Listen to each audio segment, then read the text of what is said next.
Alright, hi guys. For the next few minutes, I would like to talk to you about our little friend, the appendix. We will be discussing what the appendix does, the pathophysiology, what does it mean when it's mad, and how to treat it in a pre-hospital setting. Firstly, think of your appendix as the quirky little sidekick of your gut. It's a tiny tube-shaped pouch-looking thing, the size of about 7 to 10 centimeters long and hanging out at the end of your large intestine. It's kind of like the friend who shows up unexpectedly, but quietly sticks around, and you just kind of forget that they're there. So what does it actually do? So for years, scientists thought it was just a useless leftover, like an old Nokia phone in the world of smartphones. But throughout the years and through studies, information suggests that this guy might actually have a pretty cool purpose. It can help your body's good bacteria bounce back after a nasty stomach bug, for example. It acts as a lymphoid organ. It helps mature white blood cells and producing antibodies that regulate our gut flora. Like everything and everyone, this organ can throw a tantrum too, which is what we'll be covering today, appendicitis.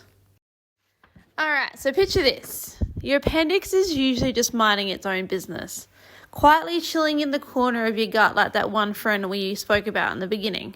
But suddenly, bam, it decides to throw the ultimate tantrum.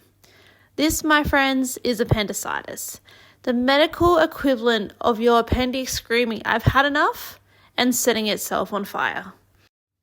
So what's actually happening in there? Well, this tiny tube gets blocked, maybe by a stubborn piece of poop, swollen lymph node, foods, or a nasty parasite. Once the exit's sealed, bacteria throws a wild party inside, turning your appendix into a swollen, pus-filled time bomb. Cue right-sided lower quadrant pain, nausea, and a fever that can make you feel like rubbish.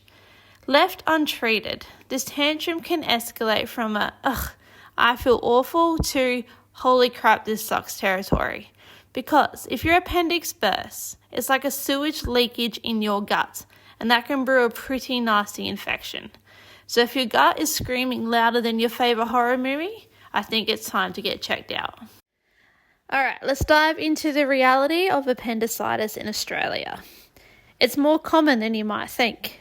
About 1 in 15 Aussies will face it in their lifetime, which is nearly 7%. So don't get too comfortable. Your appendix could decide to give you trouble at any time. It's not just a condition for the elderly as well. It hits its peak in teens and young adults, typically between the ages of 10 and 30 for some reason. So if you're juggling uni or starting your career, your appendix might try and steal the spotlight. In fact, between 2014 and 2015, there were about 30,000 appendectomies performed in Australian public hospitals, the most common emergency surgery by far. So while a trip to the ED isn't exactly a luxury vacation, it's definitely a frequent event. So signs and symptoms. These are very common things we will see when attending that unspecified abdo pain call out for someone who could be suffering from appendicitis. So we've got abdo pain, ++. Rebound tenderness on that right lower quadrant side. Nausea and vomiting. An unfortunate loss of appetite that not even your favourite restaurant could convince you otherwise. Fevers that can be low grade to harmful. Change of bowel motions, and generalised guarding and pain on movement. So what can we do? Well, in a pre-hospital setting, our main job would be manage signs and symptoms. We would aim to control their pain to our best ability, manage the nausea and vomiting, and pray nothing lands on our uniform. And even IV fluids can be a consideration, as they're probably dry as a desert from the minimal oral intake. And we all know dry patients never give us the best vitals. So we're going to monitor them and get them to hospital as fast as we can. But guess what? No appendix, no problem. A very common plan of attack for appendicitis is a appendectomy. And our body is awesome like that, as we can just continue on with our daily lives without this organ and not have any deficits at all.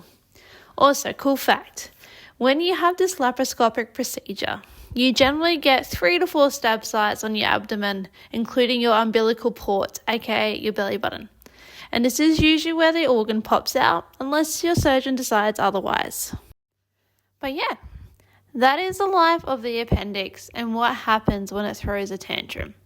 Hope you learned something cool, and thank you for joining me.